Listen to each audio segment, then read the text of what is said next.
Welcome to the Punting is Winning podcast. Just two fans talking all things Hawkeyes. Here are your hosts, JD and Keith.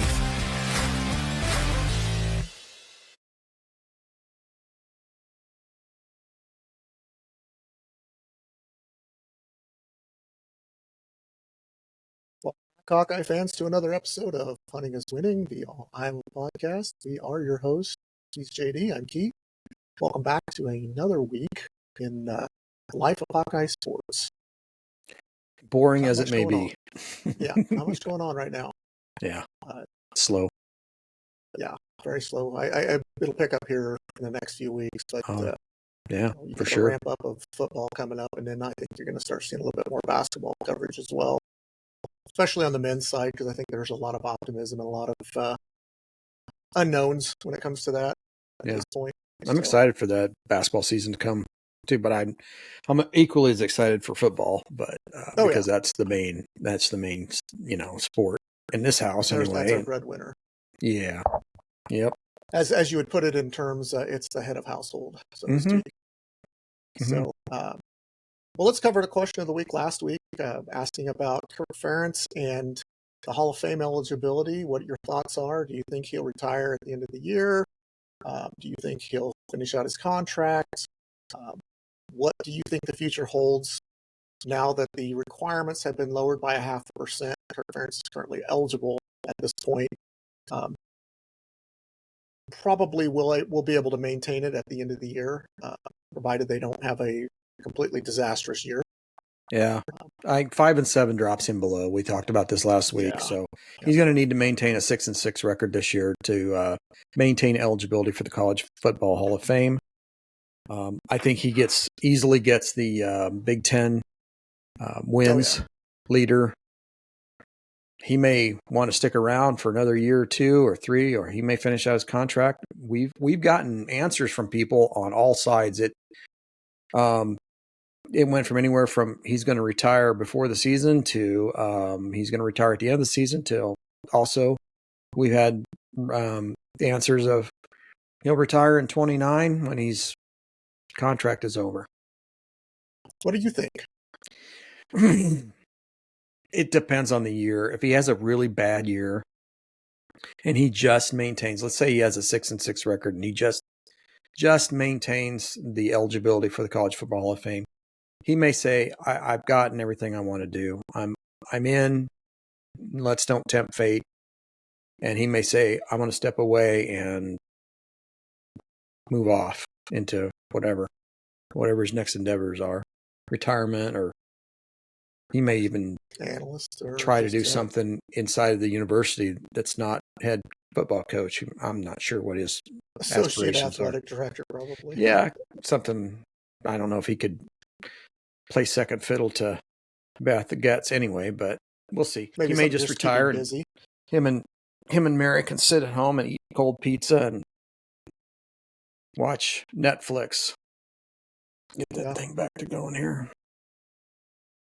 Yeah, I'm kind of I've got a couple of thoughts. There we go. I think this is his last year, personally. Provided, like you said, provided he doesn't fall below that standard. I think even if he's just right at the 59.5, I think he does retire. But I could also see potentially, if he can win, let's say he wins the first two games. Let's say he beats Iowa State in the second game and gets that Big Ten record. Then he plays, I don't remember who's our third. UMass. UMass, yeah, that's like playing a varsity football team or a varsity high school team. Mm-hmm. Maybe he coaches through that and gets to the Big Ten season and says, I've got a hip issue or health issue that's causing me to not be able to put all the effort I want to. I'm going to step away at this point. He can cite a health issue. I mean, you've seen it before. I mean, I think Urban Meyer used it to get out of a contract at one point or whatever. I could see that happening. I don't know that that's Kirk Ferentz's nature to do something like that. I don't think he would. But, I mean, that's altogether possible. But personally, I think this probably is last year. I think he's ready to say, I've done everything I can do, 26, 27 years, whatever it is, that I don't know that there's much more that I can improve. And I've accomplished the things that I wanted to accomplish, with the exception of an outright title or a national championship. Yeah, there are things out there that he hasn't quite accomplished. He hasn't made a playoff game yet, and that's a relatively new thing. I mean, he would have made it probably in 02, perhaps. I think it made it in 2015 for sure. 15, yeah, probably. And now that they're moving, they have a 12, and I think they're talking about moving to a 16 game, 16 team. I shouldn't say game, 16 team playoff. There's a good chance that with a good team, Iowa could actually make it this year. Yeah, and I think 16 is what the FCS has.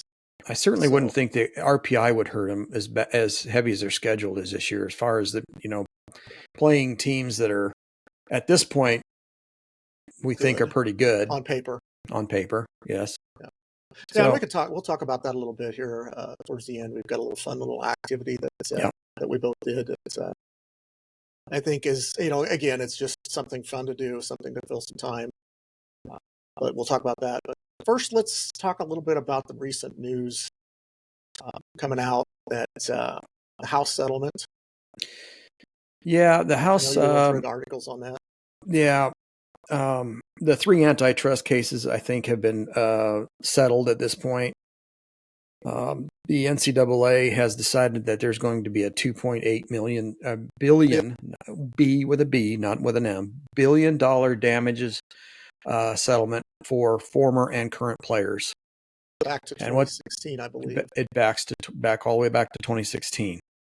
Now, what that means is, as of effective July 1st, anybody that seeks or is eligible can seek damages from the NCAA for NIL. If they claim that their issue, they have an issue with the way the NIL was generated through them, they can claim it and potentially pull down some money for that deal. But the settlement doesn't. I mean, it just gives the NCAA and the teams in the NCAA, I shouldn't say teams, the schools, allows them to pay the players now, instead of having to go through separate entities like the Swarm for Iowa, providing most of the NIL and other entities. The school can now actually pull out of their. It's like the kids are an employee of the school. They can pay them. And right now it's you can pay up to 22% of the combined of certain revenue out of the Power Five. So as you generate the revenue, you can spend up to 22%, and that is believed to be somewhere in the $20 to $23 million range for NIL. On average. On average. Yeah, so if you're a conference or a school that has got a, like the Big Ten has a great television deal where the schools, make more than what the average is, they can pay more. And that's, I like how that is, but I don't like it. I think there should be a cap and just say, you know what, here's the max you can push out, period. I don't care how much your school makes. You can only pay out this amount, because if you are a power school, and again, this is just my opinion, and it's whatever people think, it creates a bigger imbalance if you've got a school that's very marketable, let's say like in Alabama or in Ohio State, who as a school brings in more than that average. And now they're able to say, oh, well, like I can pay 22% of 150 million, which comes up to being 35 million, let's say, as opposed to other schools who can only pay the 22 or whatever, or under. So it's just too much. I think it's the rich get richer and the poor get poorer in that situation. One of the other things we have to consider through this too is that the separate entities, like the Swarm in our case, they are still allowed to provide additional funding to the student athletes also. So there's another avenue for which they can be paid. So you can look at each school and say, okay, well, let's say we have a salary cap of $22.3 million that we can spend on total allotment of NIL funds. And you can decide, each school can decide which player gets this, which player gets that, but it has to equal at the end no more than 22.3 million. But then when you get the Swarm involved, and the Swarm could come in and say, I want to pay Mark Gronowski, you're paying him now, of the 22 million, you're paying him $1,500,000. We think he's worth $2 million. We're going to pay him another $500,000 out of the Swarm. That doesn't count towards the school's allotment to the player.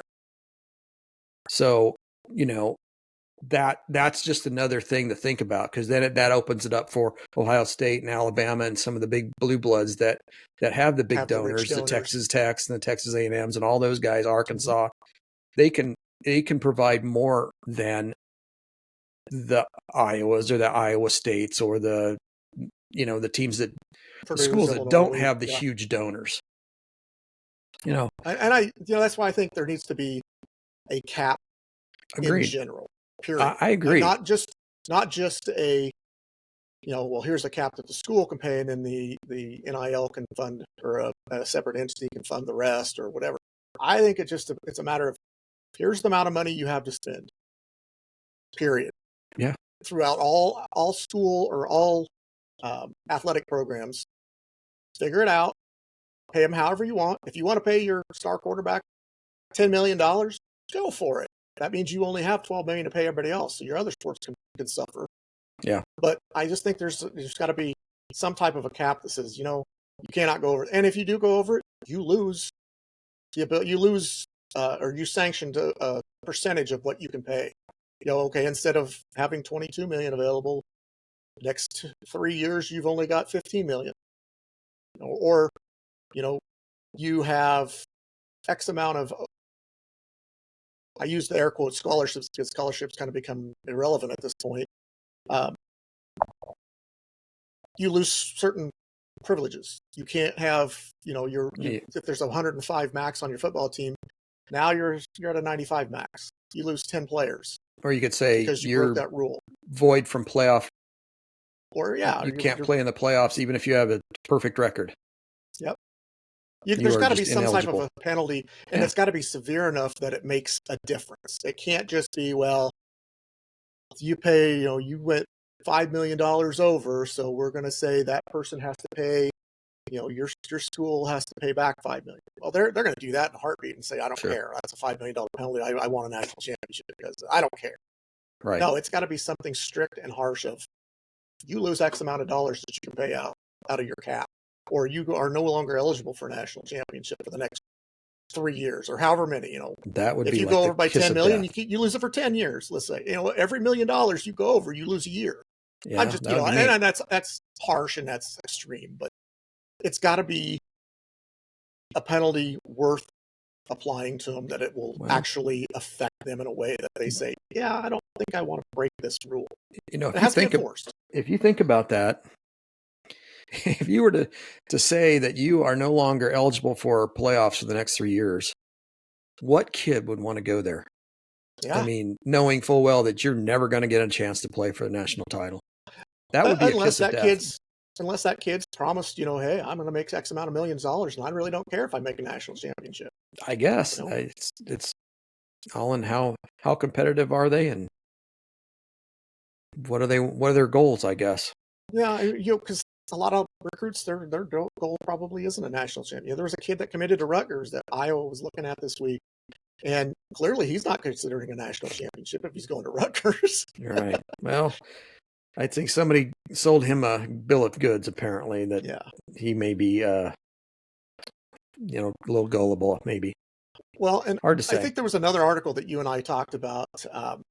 It involved the SEC commissioner, Greg Sankey, and I said there was some ironically rich information in there about how he expects people to obey the rules, which I thought that's kind of rich coming from the Southeast Conference. But there were some things in there that he said that I agreed with, like anything over $600 in NIL, you have to justify, and you have to justify that it's worth over $600. And, some of the things that he said I don't like the guy. I think he's, yeah, he's going to advocate for his conference, but I think he's hypocritical when he does it. But what he said makes some sense in how they need to govern this NIL and make sure that there's a cap, and make sure that there's regulations around it, and that it's not doesn't continue to be the wild, wild west like it is right now. So, I hate to say that I agree with something that somebody from the Southeast Conference said, but I do agree with that. Well, speaking of that and rules enforcements, it was also determined that there will be a college sports commission who will implement, oversee, and enforce compliance with the settlement. They also will investigate potential violations of rules, provide arbitration, and ultimately will penalize schools for rules violations.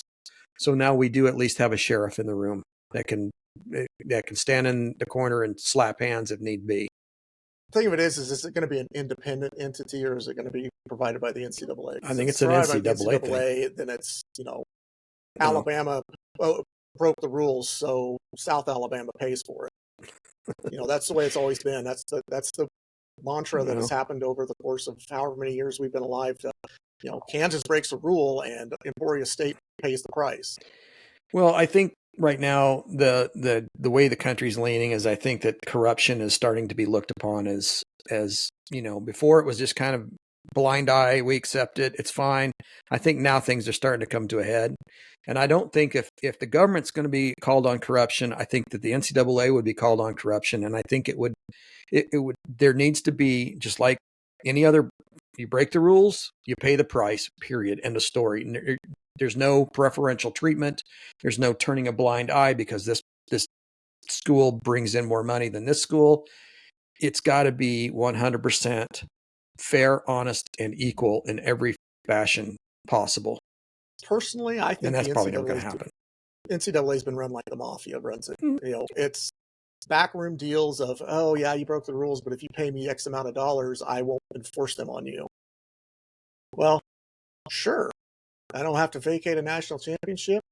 I can still get the recruits that I was getting. Sure, I'll pay that fine. They're making a ton of money. I think there's a lot of that going on that we don't know about. I can just speculate on, but I think that's happening a lot. Okay, so I'm gonna say some things that's gonna probably be more towards it's gonna be more Iowa centric at this point. Okay.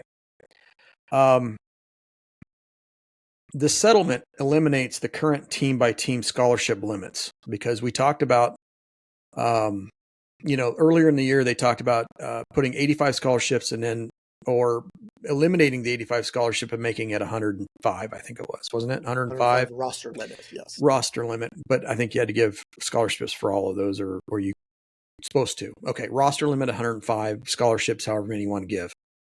Now you don't have a roster limit at this point, the way I understood this article. So you can have as many players on the team now.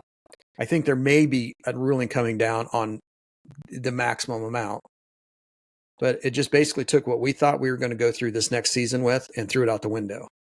All those walk-ons at Iowa that they told, grandfather. Yeah, I think all those walk-ons at Iowa told, hey, we don't have room for you.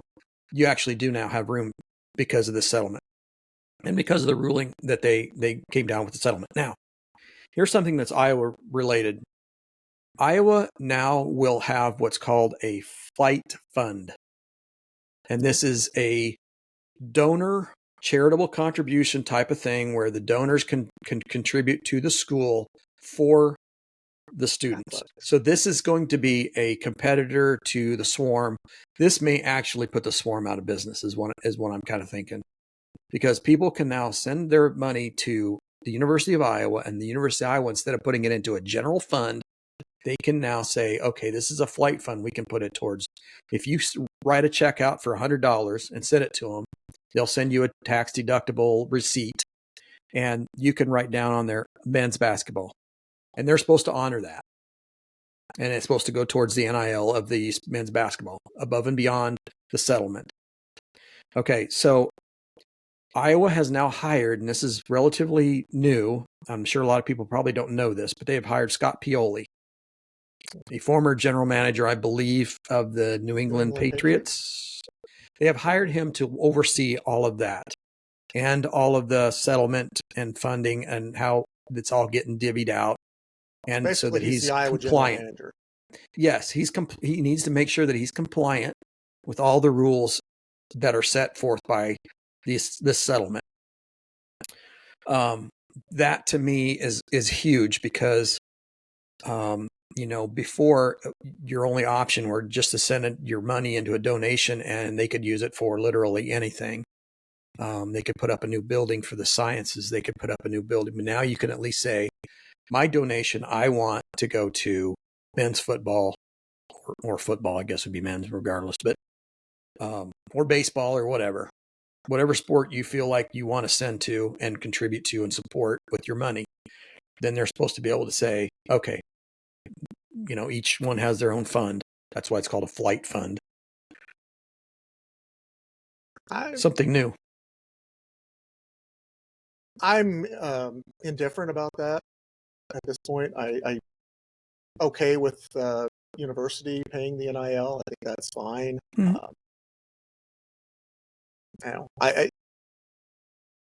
The private entities I think when the university does it, I think there's a lot better regulations around it, and there's a lot better ways to regulate it. Now, granted, that's because Iowa's doing it doesn't mean everybody else is. Right. But I think there are people that, the Swarm is not necessarily sometimes the easiest thing to donate to. There's so multiple ways. There's not links to go directly to it, whatever the case may be. Whereas making direct donations to the university is pretty straightforward and cut and dried. Mm-hmm. So some of those big donors who have always written a check for $1 million, whatever, let's say Kirk Ferentz, when he retires, decides, hey, I want to continue to fund the university, and I write a check for football for $1 million every year. And it's not like he doesn't have it. All right. That's great. That's something that he probably wouldn't have done through the Swarm. So right. I like that. I don't know that it will put the Swarm out of business. But if it does, it does. I would rather have something be under one direct umbrella. It just makes it a lot easier to contribute to, makes it easier to understand. But I think you do lose some things because certain things that the university can't or won't be associated with, that the Swarm can be. Swarm can be associated with a gambling site, which they have been. There was a casino that had donated to it. I don't think the university would they would wash their hands of that. No. So you're losing that if the Swarm goes away. Things like that are out of the hands of what the university would touch. Yeah. One quick thing too, though, is, you think about if you've got one entity, if you're sending to this Iowa Flight Fund, I guess you got one place that you can go to when something goes wrong too. Yeah. Instead of saying, well, it could be the Swarm's not getting enough money, but now if you get rid of the Swarm and the Flight Fund takes over, then you know exactly where to go to if the funds aren't there or something gets misallocated. Then you can go to one source and quite honestly, it would be nice to give Brad Heinrich back alive. Yeah, he'd probably like to have not that. Have to have that deal. I can't imagine the pressure that people put on him based off of just the fact that he's doing it because he's a fan. Right. And it's not because, he's trying to profit off of it or anything like that. It's strictly because he's a fan, wants the university and the teams to succeed. And the amount of pushback and negative feedback that he gets from people, I can't imagine being in that position. I wouldn't want to be in that position. I'd love to see him be able to get his life back and just say, you know what, I'll donate what I can to the Swarm or to the university's flight fund, and hey, there you go. Yeah. Well, but not everybody's going to have something like that, and you're still going to have those private NIL things that are going to push the competitive imbalance around. That's why I wish you get rid of the private stuff throughout the country. You're still going to have the illegal money McDonald's bags under the table like you used to have. So it's not really going to change much. Yeah. So I don't know how you would regulate that. It's hard to regulate that. Yeah, absolutely. Well, let's change the subject. I think Okay. we've beat that one pretty good. Just want to quickly talk about Caitlin Clark and the fever. She's going to be out again tomorrow night. I saw she wasn't cleared. She's not been cleared, but she's day to day according to Stephanie, but not for Tuesday. Apparently after that, then it's day to day. During her absence so far, the team is 2-2. So we did have that question a couple of weeks ago as to how you thought the team would do in her 4-game absence, which now will be a 5-game absence, maybe more. And 2-2 is the record. And I said 3-1. I didn't expect them to lose to Connecticut at home. Yeah. Other than that, I had them beating Washington. I had them beating the Sky. It's honestly, as bad as they beat the Sky, it just goes to show how bad they are. Oh, Sky's terrible. They are terrible. There's not one team, and there's not one player on that team that's an all-star. And you can say all you want about Angel Reese. Angel Reese had 4 points. And 14 rebounds, but half of those are 12 probably off her own misses. I know she was 2 for 7. And nobody on the team had more than 8 points. Yeah, There's no double-digit scores. That's I mean, I don't know. That's bad. That's really bad. Yeah. You know. And I saw that the announcer on that game was trying to make it about how the Fever don't need Caitlin Clark; they're better without her. And Okay. Yeah, okay. The Caitlin Clarkless Fever lost to Connecticut. Yes. I don't think At that home. happens if she's there. And they did that. I think that's a 20-point win if she's there. Oh, absolutely. Because the other team has to guard Double against. her. Yeah, they have to play extra defense on her, which leaves other people open, which gives more opportunity. You know, there's just too many variables that you can't. You know, that's why they play it. Yeah. But anyway, well, if you want she's to, back in a only misses one more game. Right. I mean, there's a 40-game schedule. 44 total games. I thought it was 40. It was 40 last year, but they added the team. Oh, this that's year, right. That's so right. they went to 44. So if she's missed 5 games, that's almost an eighth of the season. That's a little less than an eighth of the season. Yeah, but that's a considerable amount of time. Especially, if it was an 80-game season, 4 games, 5 games, not a big deal. Mm-hmm. But I think when you cut that basically in half, it becomes a bigger deal. And I know it's probably killing her not to be out there. So hopefully she gets back out there and picks up where she left off, and the Fever take off from there. Well, let's hope she gets back, because I am bored watching them without her. And I actually don't watch them necessarily the entire game. We did tape this one the other night against the Sky because I wanted to see what Angel's going to do or not do in this case. But other than that, I've only been watching like maybe the first half of the games. And then after the game's over, if I see that they won or something, I may go back and just skim through the highlights real quick. It's just not the same without her on the court to me. Oh, I haven't been able to watch just because it's not a high. It's not good. It's not very good. But do you want to do something fun? Yeah, I was going to say, do you want to introduce what we're going to do next? Yeah. So we are going to be taking a week off. I'll be on vacation. Just kind of not a lot going on anyway, so we thought we would wrap this episode up with a little fun activity. I proposed that we build a college football only model, I guess, for lack of a better term, that includes super conferences. So basically, your task was to create 4 super conferences of 16 teams and build a playoff format off of that, however you wanted to do it. And you could build your conferences however you felt, whether it be competitive balance, regionally, historical matchups, whatever you wanted to do. I kind of was curious to see how different our stuff was going to be, which direction we were going to take it. And we didn't know until about an hour ago what each other did. So I thought maybe we'd go through that, and I'd share that here so that we could go through our thoughts. I'll start with yours. pull this up.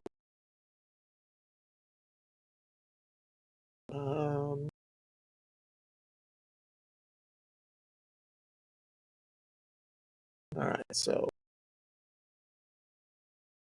here is yours, and I would let you go through and kind of explain what your thoughts are, um, why you build them out like this, and what your thoughts are when it comes to playoffs and scheduling, whatever. Okay, so I didn't name each one of these conferences. I think that's fine. You can if you want to, but I just went through and said, well, these are the 4 conferences, and you could put East, West, Plains, whatever you want to do. You can put 1, 2, 3, 4. But what I did is I went back and pulled records from all the way back to 2003. And I pulled winning percentages of those teams from all teams from 2003 forward to today. What I did is I wanted to make sure that we had a competitive balance. That's the reason why I did it this way. I didn't do it for regions. I didn't do it for ease of scheduling, flights, that kind of thing. I just went and said, these are going to be, I'm going to try to balance these as much as I could.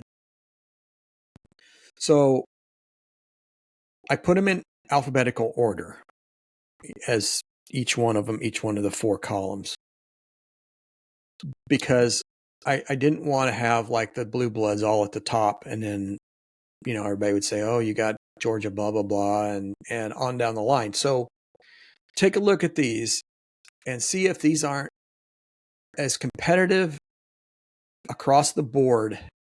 There's not one of these 4 conferences that's heads and tails better than any of the others. And I have a feeling that the one that Iowa and Iowa State and Indiana would be the weakest one. The weakest one of the 4. But you got to remember, there's Oklahoma's in that, USC's in that.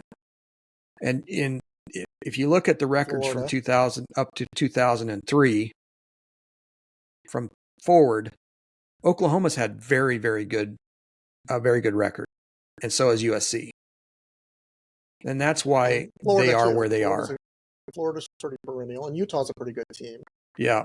So, I mean, it's not, it is the weakest one of the 4 if you look at it from the standards of what today's teams look like and what they're looking like going forward. Right now the Alabamas are good. The Georgias are good. Ohio State's really good. Penn State's really good. I mean, but if you go back to 2003 and you average up all those, they're still pretty good. And that's why they're usually in separate columns. I'd say from a recency bias standpoint, I'd say the first conference is probably the toughest competitively throughout. Like with Notre Dame, Ohio State, and LSU, Mississippi, LSU, Florida State, typically. Auburn's usually fairly decent. But if you move over, yeah, Clemson is good. Miami's typically fairly good. Michigan, Oregon, Tennessee. And Oklahoma State had a really good record through the early part of the 2000s. Yeah, they've kind of fallen a little. Washington was just in a national championship 2 years ago. Alabama's in there. Yeah, that's from a competitive standpoint and being balanced. I tried to do the best I could here, and like I said, I didn't do by regions. I didn't want to do by regions. I just, I don't care if Washington has to turn around and go to Syracuse, yeah, that'd be their furthest trip, I would think. Or Virginia, actually, probably right. Their furthest trip. And then you broke it down as to how each conference would have to play, like out of conference. I'll get into that here in a bit. To say thoughts on it. To say these are the 64 teams that are in this conference now. I'm not excluding the other teams that didn't make these 64. They'll have their own independent or Power 5 or whatever you want to call it, whatever the next conference. Group of 5, so to speak. Group of 5. They'll be their own entity, and they have their own ability. These teams can play them just like it is currently. But when I went to a playoff situation, I went with each one of these conferences will have a championship game, and they will have a champion, and then they will have the runner-up, whoever loses. Those two teams from each conference automatically in. So that's 8. And we're talking about a 16-team tournament. Yeah. Then I'm just saying everybody else is open for an 8 opportunity. At-large bids. Okay. So, and that even includes the group of 5. If there's 4 group of 5 teams that are outstanding, then they could get 4 at-large bids. And that would take away from the ones that are currently on the page. Mm-hmm. So, or if there's nobody from the group of 5 that's had a decent season, let's say the best team is SMU and they went out and played Oklahoma in the offseason or in the preseason and got destroyed 63-0. There's a good chance they're probably not going to be in because of that. Right. And then from a format of that, it's just going to be 1, 16, 2, 15 on down the line, just like the basketballs do in their brackets. Yep. Yeah, and that's how I did it. I know that there would be some interesting matchups here. I think Florida State and Ohio State would be a good matchup. I think Ohio State, Notre Dame would be good, but you're only going to be able to play a certain amount of these every year, as opposed to, it'd have to be a rotating schedule. And I would think, like you said earlier, or like you have on your sheet, 8 games against inside your conference, and then 3 games outside. And I think you'd have to have 1 group of 5 maybe when you'd have to play. Yeah. Maybe the math won't work out for that, but I don't dislike your conferences here. I'm just with that one, that third one over with Penn State, Texas, Wisconsin, Texas Conference Tech. Conference 4 could teams within that could bolster their resume by playing teams, higher up teams in the other conferences, and sure, to counterbalance maybe some of the weaker competition that's in their own, based off of each year's schedule. That would be something they could do. Indiana had a good year last year, so they might not be too bad coming up, and going forward, they might start being a little bit better in the Big Ten. And so then they would be a little bit better in this scenario. Florida's usually a pretty decent team. South Carolina is usually good. Texas A&M is usually good. USC, Utah is always a Big 12 at the top usually, or pretty close to it. Yeah. You don't have each one has definitely has strengths and weaknesses. That's for sure. For sure. But you've got to have that. I mean, otherwise you can't just throw all the can't throw 16 best teams in a conference and then say there you go, because that'd be murderer's row. They're right.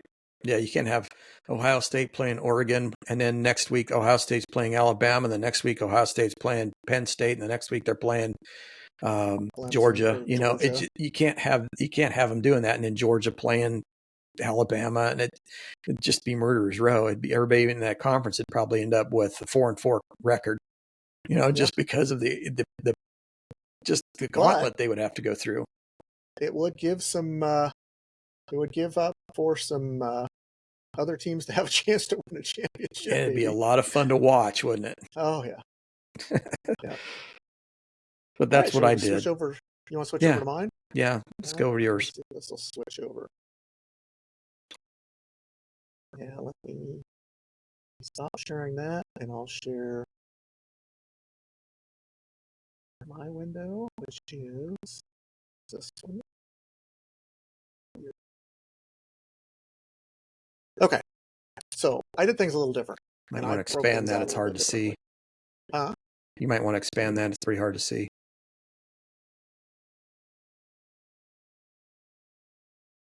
That better? Yeah, it's a little better. Yeah. Go a little bit bigger. Okay, so I did a little bit different. I broke it up by regions, and I also broke up and added an independence, which would be similar to the group of 5. They could form their own conference however they wanted to. These are like teams that are in power conferences now, or joining a conference that would be considered a power conference, because you've got the Pac-12 coming back with new teams. So I kind of wanted to throw them into a conference by themselves, strictly based on they're handled differently. But I did it regionally and tried to do as competitively balanced in the regions as possible. Obviously, some of them are a little more tough, but I still think there's some balance to it. I mean, you look at the East. Clearly, Ohio State is your prize there, but Penn State, Clemson, pretty good.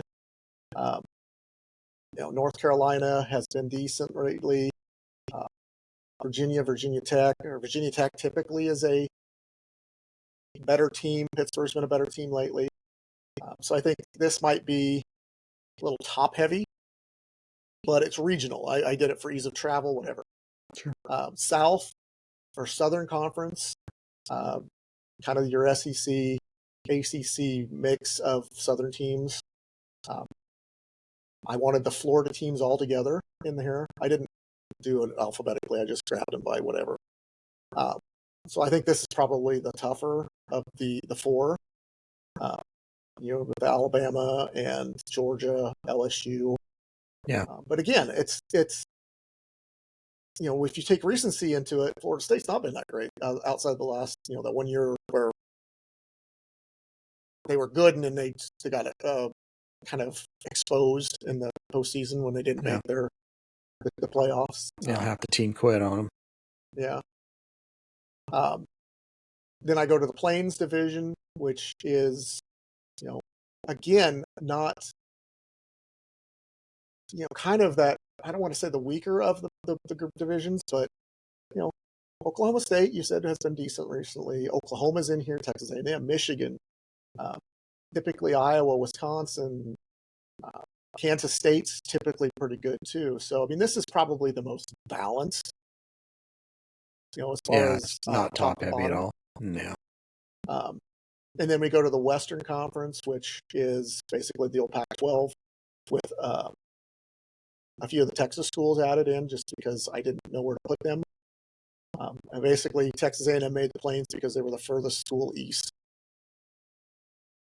TCU, Texas Tech, Texas, all in the same. With USC, who's typically good. Oregon's pretty decent. Washington's usually pretty good. So, I mean, this is basically the old Pac-12 with teams added. And then I go to the independents, which to me, I throw in a Notre Dame just because I originally said I was going to throw them in a conference and say you have to join, but it worked out better if I didn't put them in there. But these are all teams that would be Mountain West and leftovers from power conferences as of now, plus your independents that will be like Army, Navy, Air Force. So based off of that, my playoff format was top two teams in the Power Four get an auto bid. That's the two teams playing in the championship. Then there's top two teams from this independent group, which can be whatever teams. It's basically what's ever left. And then you get 6 at-larges. Again, we're going with that 16-team format. Now, I also went a step further and said there has to be a scheduling format. So these Power Four schools, or Power Four conferences, these conferences here, they play an 8-game conference schedule. They have a 1 protected rivalry that they play every year. Then there's a 7-game rotation for the others because you figure there's a 16-team conference. There's 15 games they'd have to play. One team they play every year. The other ones they play every other year. So, for example, Iowa may have their protected rivalry, and this one be, let's say they pick Minnesota as their protected. So they're going to play Minnesota home and away every year. But then 1 year they'll play Illinois, and then 2 years later they'll play Illinois on the road. So everybody's playing everybody. There's nobody getting to play. Nobody's taking that 4 or 5 years where they're not playing somebody like we've seen in the Big Ten as of late. So that's basically the rotating schedule. So everyone plays every other team at least one time every 2 years. Then for the two, you have to have 2 non-conference games that are against the independent teams. And actually, I think I was thinking more along the lines of you had to have those 2 non-conference games are meant to be against these teams. I put that wrong. It has to be against non-independent teams. And then one of the two has to be against one of these independents and the other against an FBS team. This eliminates the FCS crap where, you get a play a weak Massachusetts team and you get that on your schedule. Oh, that's a win. I'm automatically getting one. Even if you do play a non-FBS team, it does not count again in your strength of schedule. You do not get to count that win, period. So you're actually taking a penalty if you do that. You're only playing 11 games, so your strength of schedule takes a hit because of that. Then the championship week. Actually, I think this is one of the two remaining. Yeah, one of the two against an FBS team. The last game is your championship game. So that's your 12th game. Your champions play against each other, but then all the other teams are paired against each other in championship week. So it's basically the final week of the season. Now, this 3 through 16 pairings can be manipulated so that you don't have redundant matchups of, well, I've already played this team once this year. You can maybe mix it up to wherever. That's all, dependent on how they want to figure that. But you would have something similar to that. Then all the non-playoff teams that are eligible by current bowl standards could play in a bowl game. So you'd reduce the number of bowls too. So now, one thing that people might say is, well, if the top two teams are automatically in, what's the incentive to play that game? Well, the incentive to play that game is that team who wins gets to host their playoff games until the third round, if they continue to win. So let's say Ohio State wins their division, right? And they're paired up against Penn State, just hypothetically. So those are the top two teams. They're automatically in. They know they're in. What's the incentive to play it? Well, Ohio State, Penn State play it because whoever wins that game gets to host the first two rounds of the playoffs as long as they're win. So if Ohio State wins the championship game, they host the first round and win, they host the second round. Then they go to the off-sites, the neutral site games, like the bowl game type stuff. So there's your incentive to actually want to win that championship game.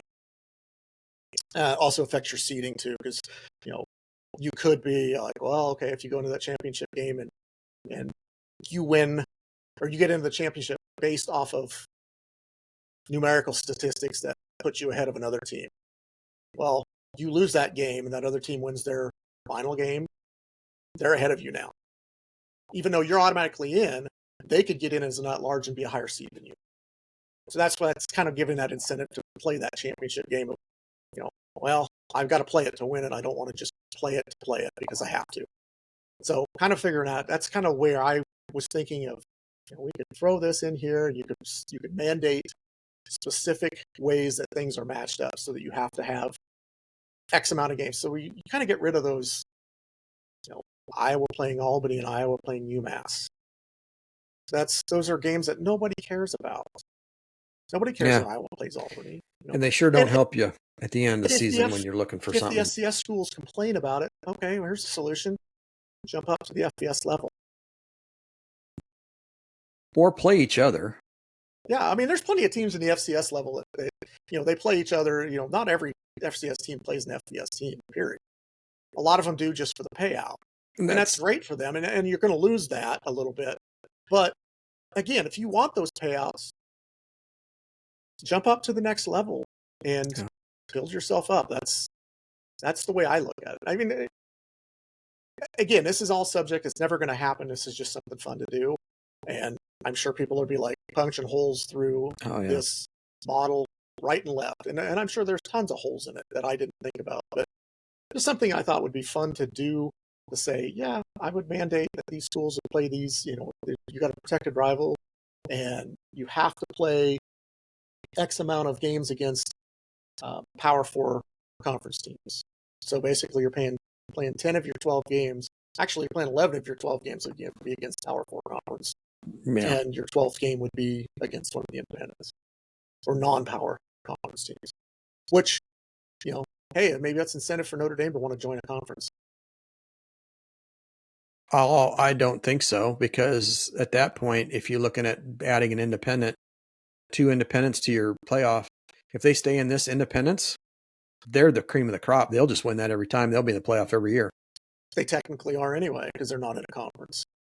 They could still be left out because they are an at-large bid. Yeah. I mean, and you could take away the top two teams from the independence as automatic bids too. You could just say the if their record proves that they're eligible, whatever, if their strength of schedule is good enough, or you could say, well, you were top of the independence and finished 11-1, but your strength of schedule didn't match a 10-2 team in one of the power conferences, so they're in ahead of you. Something like that. So that then it keeps them from basically padding their record of we're going to go 12-0 every year. Yeah, they're definitely going. They're definitely going to want to look at somebody else as get a better competition and to try to get what we refer to now as the RPI. Get your RPI up. Yeah. You don't want to consistently play the military schools that aren't typically in the top of the RPIs. You don't want to just consistently play everybody that's low RPI and then say, oh, well, we're 12-0, we should be in. Yeah. You played no one. Yeah, I mean, it'd be no different than the format that they basically have now with the non-Power 4 conference teams, Power 5, whatever. Again, like I said, people can punch holes in this, and they probably will, and that's fine. There are tons of holes in it. This is something I came up with in about an hour and a half. Yeah. Sitting down, just saying, you know what, if I was going to build a super conferences based off of regions, this is how I build it. Okay, how would I set a playoff format? This seems to work. Yeah, there's a bunch of stuff. I mean, if I sat down and spent, a week, 2 weeks, a month going through all the scenarios, whatever, I'm sure I could come up with a far, far better format than what I have here. Yeah. This was just off the cuff. Hey, let's just see. This is kind of fun to do. Yeah, I did mine this morning from about 11 o'clock to about 12:30. And most of that time was trying to figure out my Excel spreadsheet. Yeah, I actually, when I originally put this together, I looked at it and I was like, oh, yeah, okay. Well, I forgot that the top line was my header line. I only had 15 teams in each conference, so I had to go back. I actually had demoted teams. Like, as you can see, there's 3 teams have been demoted, and they were on the very bottom of this right now, and it's Rutgers, Baylor, and Purdue. And they would have been demoted based off of competitive balance. Based on the last 3 or 4 years. Based on, well, in Rutgers' case, the last 10 years. No. We went through that the other day, or a couple episodes ago, and Purdue has been bad. Not Texas in this case. It was... there was somebody, I actually had to do a shift left type of thing because I had missed Washington State and Oregon State because I forgot they weren't in a conference already, so they didn't make my initial spreadsheet. Right. And I was like, oh, I got to put that there. And then that's what pushed Notre Dame out because I did have them in the East. And I put Rutgers back in, pushed Notre Dame out. And I don't know. I really based it off of more of a, they haven't been as competitive recently, or they kind of embarrassed themselves recently. So let's just get these guys out and say, yeah, they have to work their way back into a Power 4 conference. Let's put it that way. And, you could do something on a rotational 5-year basis where you're not living up to it. You don't get a conference affiliation. I don't know. It's just something fun to do. Thought it'd be kind of neat and something to fill some time since, we're going to be on vacation. Thought maybe we'd do this in 2 episodes instead of 1, but it just kind of made sense to call it and then just say, yeah, we'll take a week off. Doesn't it seem like, though, that's kind of the direction that the NCAA is kind of heading, kind of pushing for? So. Instead of having however many conferences that there are, just narrow it down to 4 and have them all be, just like this. Yeah, I just, I think the heart of the matter is don't cut out the little guys. Yeah. Because the Toledos, the Marshalls, the Northern Illinois. Money, So you put Northern Illinois and Notre Dame together, that's going to be an interesting second game. Yeah. After this last year. Northern Illinois I threw in there because they are joining the Pac-12 in football. When did that Or start? is it the WAC? No, maybe it's the WAC. I didn't even know don't there was a They're Pac-12 joining other than a two teams. conference outside Oh. of. They're jumping out of the Well, MAC. Good for them. Let me look. They're not going to be in the MAC anymore, is what you're saying. For football only. No. Basketball, they will still stay in the MAC, from what I understood.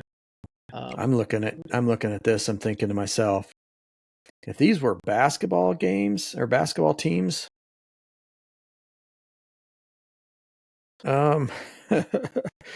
this would not be competitive. Some of them. Oh no, it's. Let me see. I don't remember which. Actually, they wouldn't be too bad.